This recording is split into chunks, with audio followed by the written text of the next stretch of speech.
नमस्कार नमस्कार नमस्कार। मेरा नाम है राजीव कुमार बजाज यानी आरकेबी और इस वक्त मैं हूं एडवोकेट प्रदीप नंबियार जी के साथ। प्रदीप जी नमस्कार। नमस्कार सर, नमस्कार।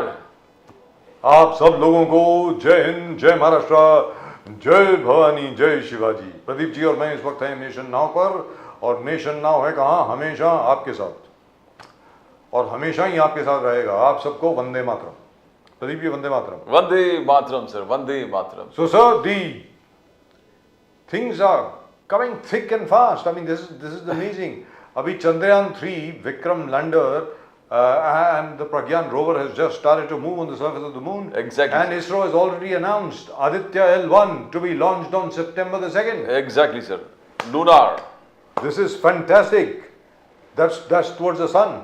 Aditya L1 जो है, that is going towards the sun. Is going to study the sun. Fantastic. जबरदस्त। गगनयान का बात किया सर मोदी साहब ने।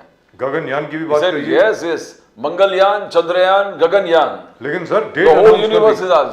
सर आदित्य की डेट अनाउंस कर दी गई है। Exactly. सितंबर 2 Yes. यानी आज क्या तारीख है सर? 28 तारीख है। मतलब के 3 दिन के बाद 3 Yes. 4 5वें दिन within a week one more launch.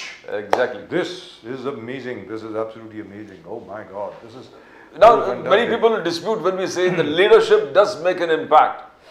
If the leadership in ISRO is given full charge by the government of the day, this is what happens. Immediate Absolutely. miracles can happen. I agree with you. And all the ambitions, Chandrayaan, Mangalyaan, Gaganyaan, all will be achieved because Yes. you got person who can give, execute the work, and you got a leadership quality. He says that I am with you, whatever it happens. Whatever you do, you What- do. Whatever you have to do, you do. I am with you. Nambi Narayan was saying that in his days it was very difficult. The whole ISRO had only one bus. So how difficult it was, and today, as on today, the budget that has been given to ISRO is commendable. 22,000 crores. Bilkul sir. And Nambi Fantastic. Narayan And himself it's going says, up. Yes, yes. He says this is what happens when there is a government support. And sir Modi ji ने clear cut बोला है, सफलता आपकी है, असफलता मेरी। Exactly. He's been success very is yours, failure is mine. आपके failure में मैं आपके साथ खड़ा हूं और सफलता में मैं आपके सामने आपकी सराहना कर रहा हूं। ऐसा मोदी जी ने कहा है। My respect for the prime minister goes up even more.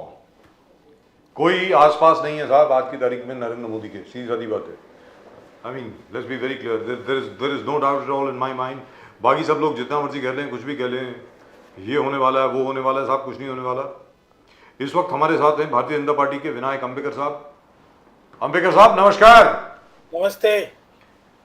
जय हिंद, जय महाराष्ट्र, जय भवानी, जय शिवाजी। वंदे मातरम सर, वंदे मातरम। वंदे मातरम। जय हिंद। सर विनायक अंबेकर साहब, आपको बहुत बहुत मुबारकबाद, आपको बहुत बहुत शुभकामनाएं।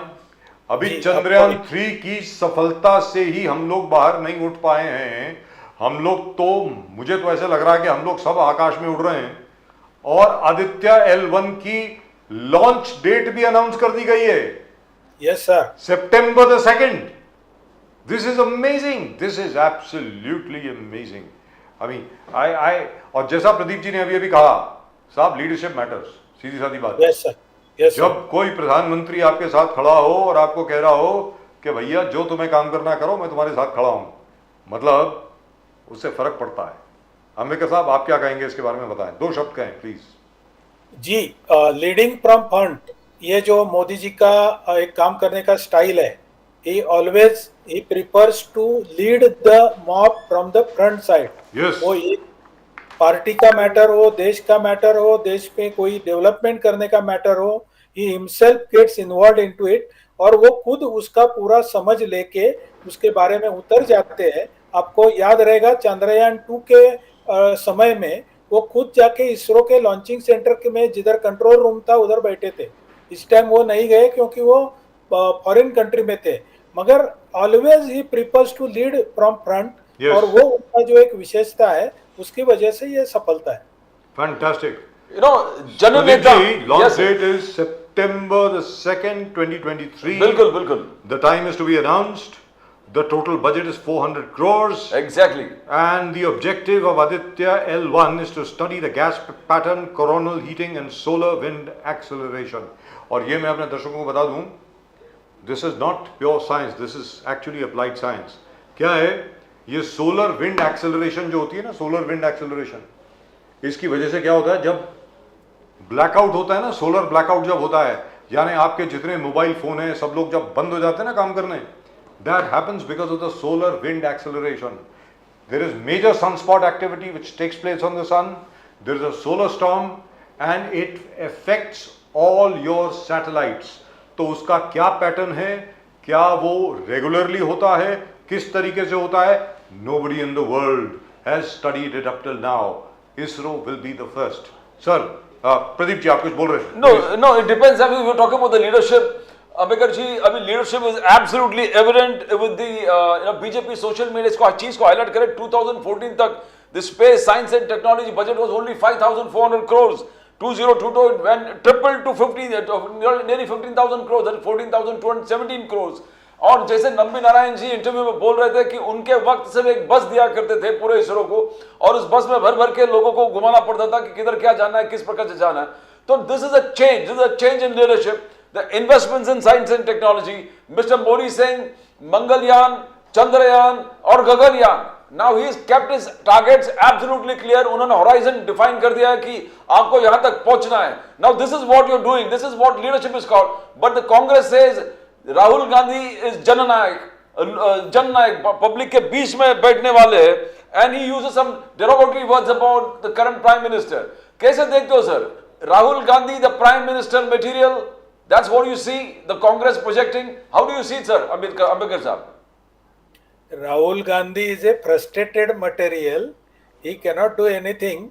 सुबह 4 बजे उठ के ठंडी में, कड़ाके के ठंडी में वो मंडई गए. इसे देश बिल्डिंग होता है ऐसा मेरे को नहीं लगता है, या उनको जनता समझती है ऐसा मेरे को नहीं लगता है. ये एक फोटो ऑप होता है. जब आपको मालूम है कि HAL के बारे में राहुल गांधी ने कुछ अनशन बातें कही थी, और उसके बाद में HAL के डोर पे जाके, गेट पे जाके उन्होंने कामगारों से बात की और उनको क्या बताया कि आपका पूरा संसार खराब होने वाला है, आपकी सब फैमिली रास्ते पे आने वाली है. आज देखिए HAL कहाँ के कहाँ पहुंच गई. आज वो स्टार परफॉर्मर है. और ये जो मोदी जी ने एक मिशन लिया है, ये मिशन ऐसा है कि पहले इन्वेस्ट करो और उसके बाद में देश को उसका फायदा पहुंचाओ.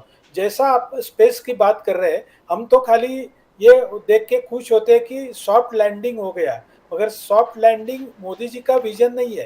मोदी जी का विजन है पूरे चांद को अपना एस्टेब्लिशमेंट बना के पूरे सोलर मिशन में उनको जाना है, और उसके लिए उनको चांद एक स्टेशन की तरह यूज करना है. तो ये जो आगे की सोच है ये किसी के पास नहीं है. हमारे अमित शाह जी हमेशा कहते हैं कि आम आदमी की सोच जहाँ खत्म होती है वहाँ मोदी जी की सोच शुरू होती है.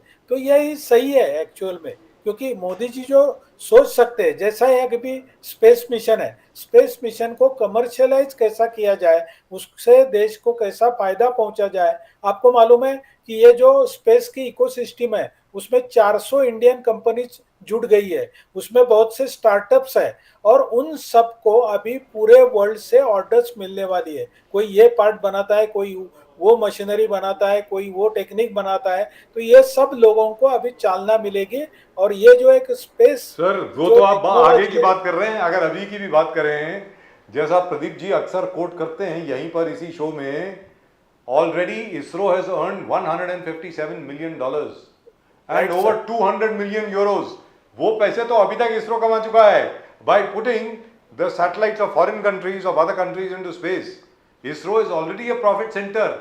ISRO is not just an expenditure cost center नहीं है sir, it's a profit center. और इसके बाद तो सुनने में ये आया है, इसके बाद तो अरे बाप रे बाप, जो लाइन लग गई है ऑर्डर्स की इसरो के लिए चंद्रयान 3 की सक्सेस के बाद, ये खबर अभी आई नहीं है. I am giving breaking news over here. ISRO at the moment will have to increase its capabilities by 1.5 times to be able to meet all those orders. Sir, finally we are going to be making over, ISRO will be making over $1 billion a year.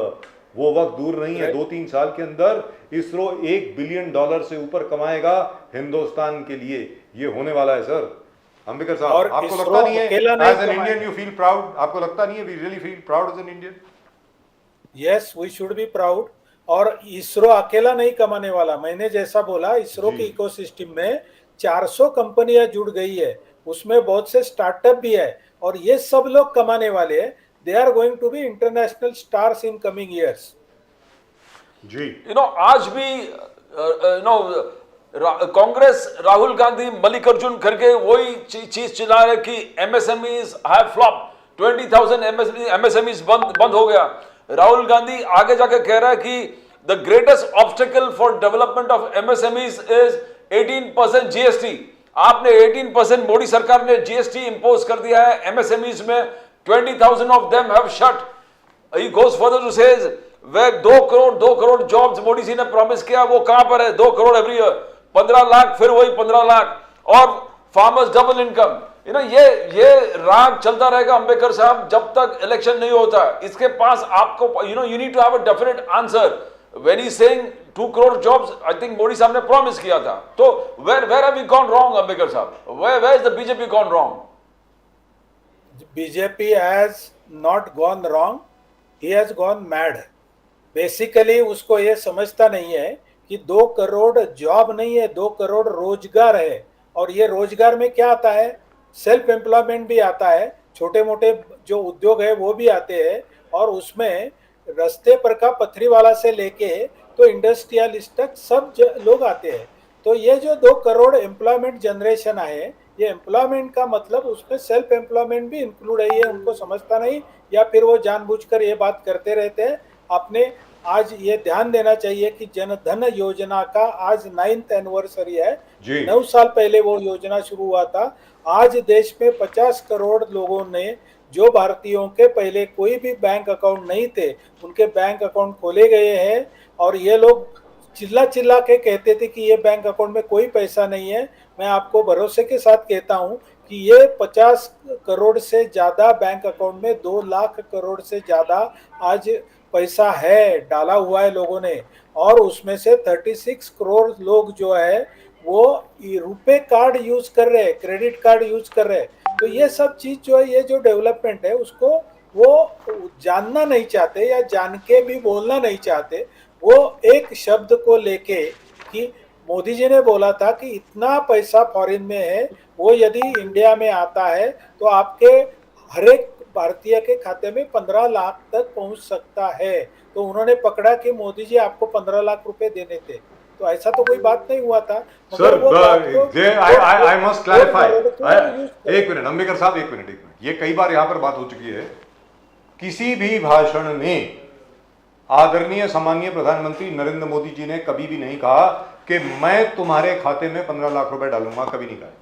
Correct, never. Correct. What he said was very simple, जो आपने अभी कहा कि Swiss बैंकों में और अलग अलग बैंकों में ऑफशोर अकाउंट्स में जो गैर कानूनी तरीके से भारतीय पैसा पड़ा है, अगर आज वो वापस आ जाए तो हर भारतीय नागरिक के अकाउंट में 15 लाख रुपए जा सकता है, ऐसा कहा उन्होंने ये कभी नहीं कहा कि मैं डालूंगा। Let's be very clear. I have studied all his speeches of that time and this is what he said. सीधी बात है। लेकिन यहां पर अंबेडकर साहब एक चीज है, सर, छोटी सी चीज, सर, बीजेपी भी तो पॉलिटिकल पार्टी है ना। जब इलेक्शन के दौरान लोगों ने कहा कि भाई 15 लाख रुपए आने वाले हैं, तो हमारे बीजेपी के भी जो जितने नेता हैं उन्होंने कॉन्ट्रडिक्ट नहीं किया, चुपचाप रहे। उनको हाँ, लोगों को सोचने दो, जाने दो, क्या फर्क पड़ता है। Let's be very clear, that also happened. ये क्लैरिफिकेशन बाद में आया। अंबेडकर साहब जी कुछ बोल रहे थे आप, बोलिए सर। नहीं, मैं बोल रहा था ये 2 करोड़ की बात भी वैसी है जी। कि एम्प्लॉयमेंट का मतलब उसमें सेल्फ एम्प्लॉयमेंट भी आता है। और but he is giving jobs now. अभी पहले 51,000 जॉब्स दिए, उसके बाद अभी दोबारा मध्य प्रदेश में 51,000 जॉब्स दिए, और आज भी दिए, तो 1.5 लाख नौकरियां तो अभी हो गई। और सुनने में यह आया अप्रैल तक 1 करोड़ हो जाएगा, अगले साल मार्च तक 1 करोड़ के करीब हो जाएंगी, सुनने में आया। सर एम्प्लॉयमेंट में फॉर्मल एम्प्लॉयमेंट, इनफॉर्मल सेक्टर की एम्प्लॉयमेंट, बाद में सेल्फ एम्प्लॉयमेंट, जी। ये सब चीजें इंक्लूड होती है और ये सब चीजों के ऊपर ध्यान दिया गया है। मोदी ने जो मुद्रा कर्ज योजना लाई थी वो सेल्फ एम्प्लॉयड लोगों के लिए कर्जा देती है। उसमें 37 लाख करोड़ लोगों को कर्जे दिए गए हैं और उसमें अच्छा सेल्फ एम्प्लॉयमेंट लोगों को मिला हुआ है। और सेल्फ एम्प्लॉयमेंट देने के लिए मुद्रा कर्ज योजना शुरू करने से पहले उन्होंने स्किल डेवलपमेंट का बड़ा अभियान चलाया और वो लोगों को फॉर्मल एजुकेशन जिनको नहीं था, जो कोई व्यवसाय करते थे मगर उसकी फॉर्मेलिटीज मालूम नहीं थी, उनको पूरा स्किल डेवलपमेंट का ट्रेनिंग दिया और सेल्फ एम्प्लॉयमेंट के लिए उनको कैपिटल चाहिए करके उन्होंने जो मुद्रा कर्ज योजना है वो लाई। मुद्रा में वो रुके नहीं, उसके आगे जिसको जाना है उसके लिए उन्होंने स्टैंड अप इंडिया की योजना लाई। उसके बाद में युवा जो सुशिक्षित युवा है, उच्च शिक्षित युवा है, उनके लिए उन्होंने स्टार्टअप इंडिया की योजना जी। लाई और उसमें भी रुके नहीं। वो स्ट्रीट वेंडर के लिए भी ये जो कोरोना का लॉकडाउन था उसके बाद में उनके पास कैपिटल नहीं रहेगा करके उन्होंने स्ट्रीट वेंडर के लिए भी एक 5,000 रुपया, 10,000 रुपया, 50,000 रुपया ऐसा कर्जा देने की योजना लाई और उसमें भी लाखों लोगों का बेनिफिट हुआ है। और दूसरी लोगों बात क्या है ने कर्जा सर, लेके वापस अंबेडकर साहब, दूसरी बात क्या है कि बहुत बड़ा देश है। देखिए साहब, एक प्रदीप जी 142 करोड़ लोग हैं। Exactly. We are 142 crore people.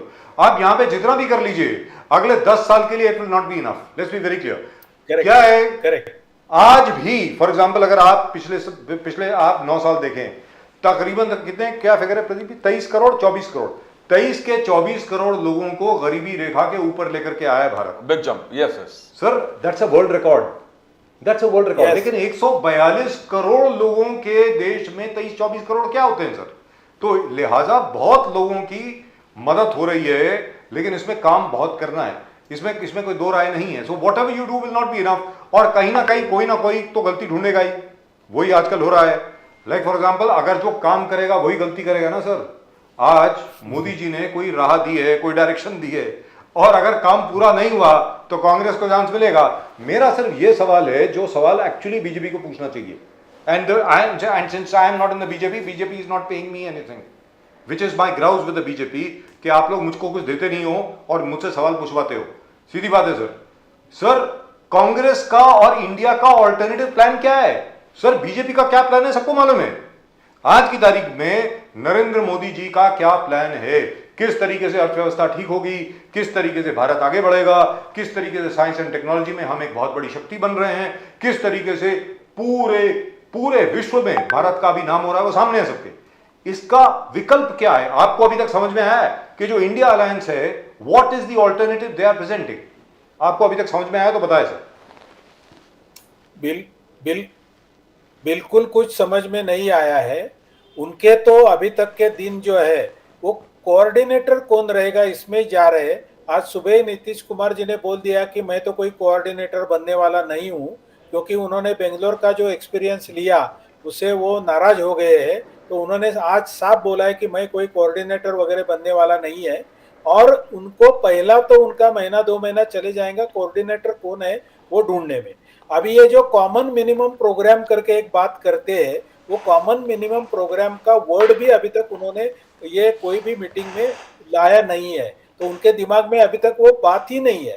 उसके बाद में वो जो कॉमन मिनिमम प्रोग्राम वो तय करने को जाएंगे, उसके बाद में वो तय होगा, उसमें डिफरेंसेस ऑफ ओपिनियन रहेंगे और वो कॉमन मिनिमम प्रोग्राम हर स्टेट के लिए उनको अलग से डिसाइड करना पड़ेगा। और वो जब इकट्ठा करके उनका कोई कॉमन मिनिमम प्रोग्राम बनेगा तब वो बोल सकते हैं कि हमारा एजेंडा ये है करके। आज तक उनका एजेंडा खाली मोदी जी को हराना, ये 2 सिंपल वर्ड्स का एजेंडा है। और वो कभी भी निगेटिव एजेंडा लेके देश की जनता उनको सहायता देने वाली नहीं है, उनको समर्थन देने वाली नहीं है। लेकिन सर यहां पर इन्होंने जो एक दो चीजें जो सामने रखी हैं, फॉर एग्जाम्पल जैसे कर्नाटक में और हिमाचल प्रदेश में, और अब राजस्थान में उनकी सरकार है, छत्तीसगढ़ में कांग्रेस की सरकार है, वहां पर तो उन्होंने उनका क्या एजेंडा है उसका इंडिकेशन दे दिया है कि हम लोग गैस सिलेंडर जो है वो 550 रुपये में देंगे, 200 यूनिट बिजली के हम लोग फ्री देंगे, पानी फ्री में देंगे, महिलाओं को ट्रैवल फ्री होगा, यानी सफ़र करने की सुविधा फ्री में मिलेगी, जो ग्रेजुएट हैं और उनके पास नौकरी नहीं है, उनको 3,000 रुपये महीना मिलेगा, और जो नॉन ग्रेजुएट हैं, जो स्कूल पढ़े हुए हैं, उनको 1,500 रुपये मिलेगा। इस प्रकार ये सब स्कीम उन्होंने सामने लाई हैं। तो कर्नाटक में तो ये काम आ गया सर, हिमाचल प्रदेश में भी काम आ गया, राजस्थान में जो अब सर्वेक्षण आ रहे हैं उसमें भी दिख रहा है कि हो सकता है कि बीजेपी की स्थिति जरा डामाडोल हो सकता है पहली बार अशोक गहलोत जी राजस्थान के पैटर्न को तोड़ें, जो राजस्थान का पैटर्न था ना सर, कि एक बार बीजेपी, उसके बाद कांग्रेस, उसके बाद बीजेपी, उसके बाद कांग्रेस, अभी तक जो पैटर्न चल रहा था। और छत्तीसगढ़ में भी जैसा प्रदीप जी बार बार बोलते हैं कि भाई आपका एजेंडा ले लिया उन्होंने, तो हमारे बघेल साहब ने, उन्होंने तो जितनी भी गाय, ढोर, भैंस वगैरह जितनी हैं उनको आइडेंटिटी कार्ड दे दिए हैं, और ये भी कहा है कि अगर किसी की गाय मर जाती है, कुछ हो जाता है, तो उसको 40,000 रुपए स्टेट गवर्नमेंट देगी। गोमूत्र, गोबर भी खरीदने लगा है सरकार, पर गोमूत्र पर लीटर और गोबर पर किलो। That's right. तो सर आप क्या करेंगे भाई, ये तो आपका एजेंडा है। और तो और छोड़िए, डीके शिव कुमार साहब is very very very serious sir. DK Shiv Kumar साहब ने इलेक्शन कैंपेन में कहा था हर डिस्ट्रिक्ट में मैं हनुमान मंदिर बनाऊंगा, बना रहे हैं सर, वो हर डिस्ट्रिक्ट में हनुमान मंदिर बना रहे हैं। अब बीजेपी क्या करेगी सर, अब ये तो बीजेपी का एजेंडा है, हर डिस्ट्रिक्ट में मंदिर। 11 वचन आज मध्य प्रदेश में कमलनाथ और पूरे कांग्रेस के ग्रुप बोले 11 वचन को हम जो जन कल्याण स्कीम बजाज साहब ने अभी गिनाए वो पूरे ऐड करके 11 वचन दिए। अंबेडकर साहब बड़ा चैलेंज है, 4 आपके स्टेट जनवरी 2024, तेलंगाना, छत्तीसगढ़, मध्य प्रदेश, तो Rajasthan, you got a big challenge. और सब ने जन कल्याण स्कीम्स इस प्रकार से घोषणा की है, इलेक्ट्रिसिटी, ये वो, you got a big challenge in your cards and they are accusing you 40% में राजस्थान आपका कर्नाटका चला गया था, 50% कमीशन बोल रहे हैं मध्य प्रदेश में, करप्शन सरकार। क्या करेंगे आप, सिर्फ केसेस फाइल कर रहे हो अंबेडकर साहब। बेसिकली मुझे नहीं लगता कि भारतीय जनता, भारतीय वोटर जो है वो इतना मूर्ख है कि ये जो बुलाने वाले ये जो वादे किए जाते हैं उसके ऊपर भरोसा रखेंगे, क्योंकि जिस शिव कुमार ने ये सब अपनी घोषणाएं की थी, उन्होंने ही महीना 2 महीने के अंदर बोल दिया कि इसके लिए हमारे पास पैसा नहीं है, और ये खासगी में नहीं बोला है, ये पब्लिकली बोला है उन्होंने। तो ये सब चीज जो है, आज आप देखिए कि राजस्थान सरकार बोलती है मेरी योजनाएं अच्छी है, और उधर पंजाब की सरकार बोलती है मेरी योजनाएं अच्छी है, और बार बार उनको ये बोलना पड़ता है कि पंजाब के सरकार को, पंजाब में तो रेवेन्यू नहीं है कुछ भी, वो पहले से ही कर्ज बाजारी है सरकार उधर की, और उधर वो बोलते हैं कि हमको 50,000 करोड़ रुपए से सेंटर दे दे। तो ये सब बात जनता के सामने है कि कोई भी, इसलिए मोदी जी ने ये बात रखी थी कि रेवड़ी खा के तुम्हारा पेट नहीं भरेगा, ये लोग रेवड़ी बांट रहे हैं, ये रेवड़ी से तुम्हारा पेट नहीं भरेगा, तुमको खुद काम करना पड़ेगा, उसके लिए हम अच्छी एनवायरनमेंट तुमको दे देंगे, अच्छी इकोसिस्टम बना के दे देंगे, अर्थव्यवस्था अच्छी बना के दे देंगे, और तुम काम करेंगे तो ही चिरकालीन भारत का भविष्य बनेगा। अंबेडकर साहब, ये लॉजिकल बात है, भविष्य बनाएगा, आपकी बात ये सब चीज जनता समझती है, ऐसा मेरे को विश्वास है। अंबेडकर साहब, ये आपकी बड़ी लॉजिकल बात है, लेकिन इलेक्शन के दौरान लॉजिक काम नहीं करता सर। कर्नाटक में जैसे 135 सीट लेकर के आ गई सर बीजेपी, कांग्रेस 65 सीट लेकर के आई बीजेपी, और किसके ऊपर लेकर के आई, इन्हीं वादों के ऊपर लेकर के आई ना सर। अभी क्या है कि चुनाव तक they can keep their promise, अगले साल अप्रैल तक तो बड़े आराम से, मतलब जितने भी वादे पूरे कर सकते हैं। हो सकता है कि स्टेट की ट्रेजरी बैंकरप्ट हो जाए, मुझे मालूम नहीं है, हो सकता है कि they may be having some special method of creating money, क्या है वो मुझे मालूम नहीं है, कहां से पैसा लेकर के आएंगे मुझे अभी तक मालूम नहीं पड़ा है, लेकिन स्टेट के ट्रेजरी के ऊपर बहुत बड़ा उसका इफेक्ट पड़ेगा। तो आप इसको कॉम्बैट कैसे करेंगे, आपको कुछ सामने से देना पड़ेगा ना सर। देखिए प्रॉब्लम क्या है, यहां पर इसके बावजूद के क्रूड ऑयल की कीमत जरा कम हो गई है, इसके बावजूद हम लोग अभी भी क्रूड पेट्रोल और डीजल जो है उसी कीमत पर बेच रहे हैं, because we need the money. सीधी बात है, जो बाकी जितनी भी स्कीम चल रही है ना, फ्री मील स्कीम चल रही है, बाकी हेल्थ की जो स्कीम चल रही है, बाकी जब जो जितनी भी चीज़ें जो है, जो देश के इंफ्रास्ट्रक्चर को फाइनेंस करने वाली चीज़ें हैं, वो सारा ऑयल पूल अकाउंट से आ रहा है, तो उसको जरा कम करना पड़ेगा ना सर। क्या आप राजी हैं कि दिसंबर जनवरी तक, क्योंकि अब आपकी oil companies they are back in profit. 2013 में तो सबका ऑलमोस्ट दिवाला निकलने वाला था, अब प्रॉफिट में आ गई हैं। अब आपको लगता नहीं है कि डीजल पेट्रोल वगैरह की कीमतें 20-25 रुपए जरा कम होनी चाहिए? सर जो इलेक्शन के लिए जो टैक्टिस है वो हमारी पार्टी अच्छी तरह से समझती है, मगर हमारे पार्टी का जो मोटो है वो इलेक्शन जीतना, ये मोटो कभी नहीं है। मोदी जी जिस उद्देश्य से काम करते हैं वो उद्देश्य है कि भारत को चिरकालिक सस्टेनेबल डेवलपमेंट भारत को उनको देना है, शाश्वत विकास। तो शाश्वत विकास में अभी अप्रैल तक इलेक्शन के लिए तुम फ्री में बांटो, उसके बाद में जनता को देखा जाएगा, या फिर हल्के से जैसा कर्नाटक में किया पेट्रोल और डीजल महंगा कर दो, वैसा नहीं हम करेंगे, कभी भी नहीं करेंगे।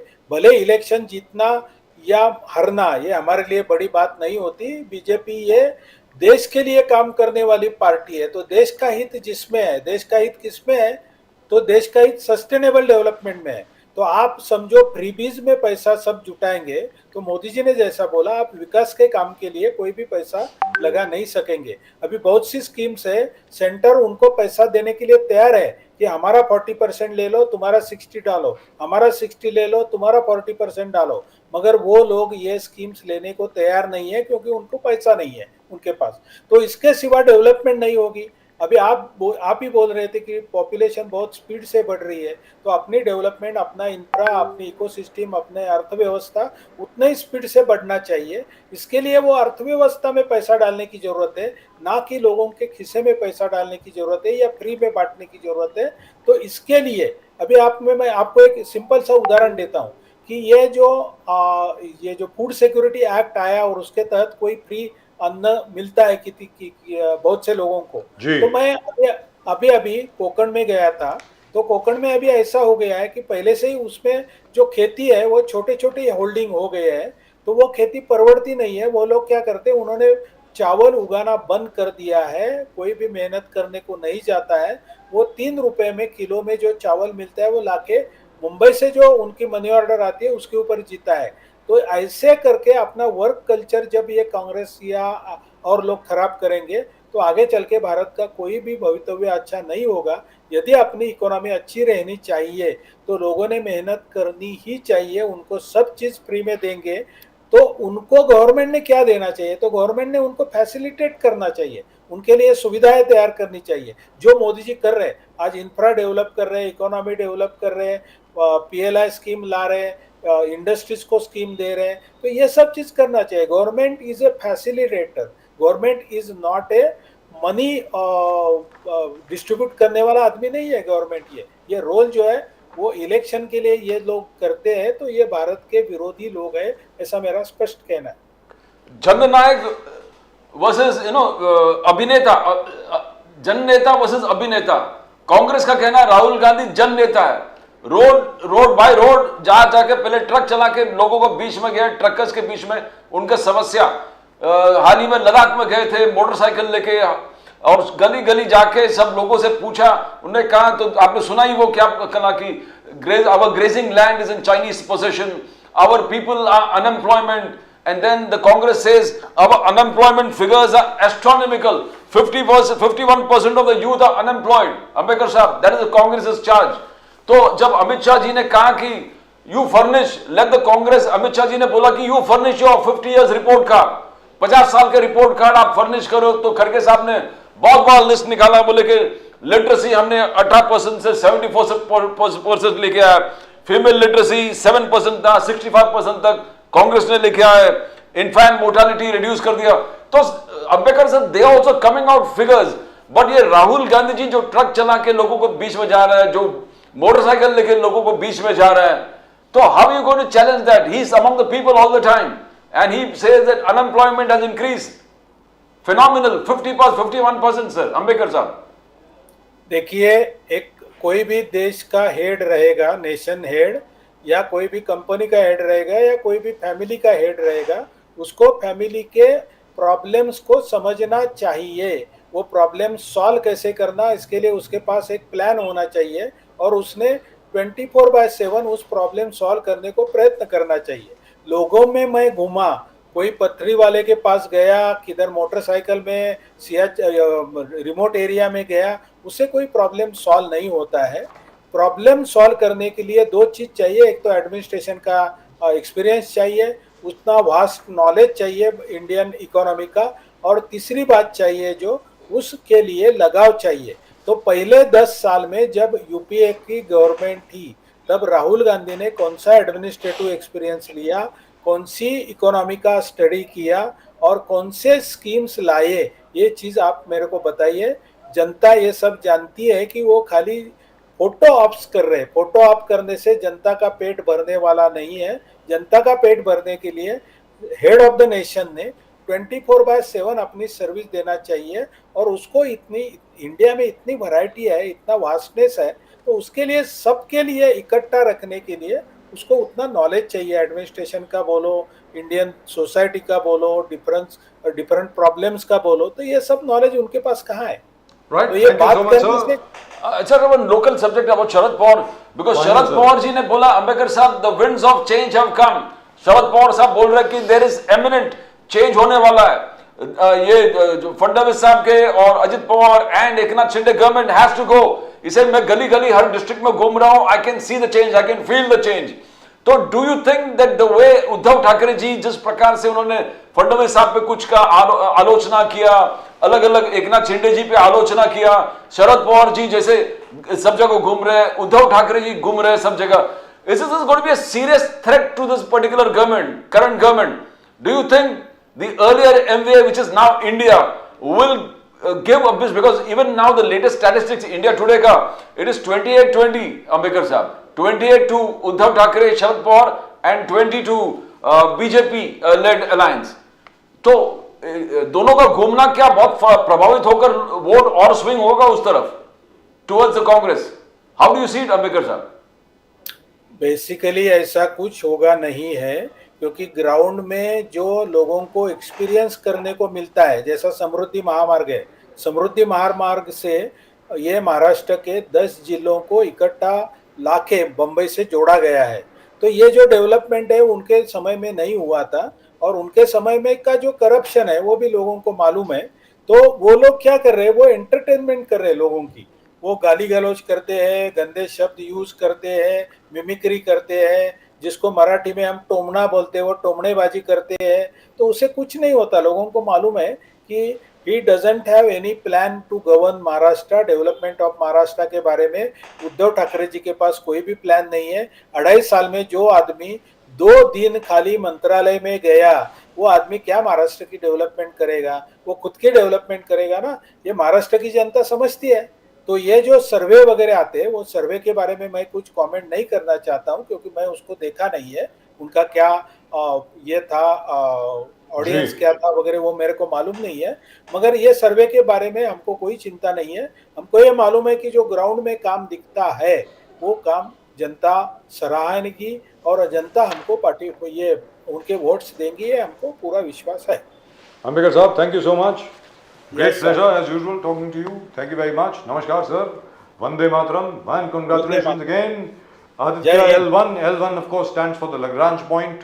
That's where that spacecraft is going to be stationed. That's why it is called L1. The Lagrange point is where two heavenly bodies like the sun and the earth, when their gravitational fields meet, that's where forces of attraction and repulsion are created, and ISRO is going to study whether or not that can be used for fuel consumption of spacecraft in the future. कि वहाँ से जैसे for example जो अपना चंद्रयान 3 था, that went round and round and round the earth so that it could be catapulted towards the moon, whether or not that particular point can be used to catapult spacecraft towards wherever they want to go, which by the way nobody has done before. So this is going to be fantastic. I'm really excited about it. Thank you very much, sir. Once again, Vande Mataram. Thank you. Vande Mataram. It will be really and truly fantastic. It's This is amazing. new things. We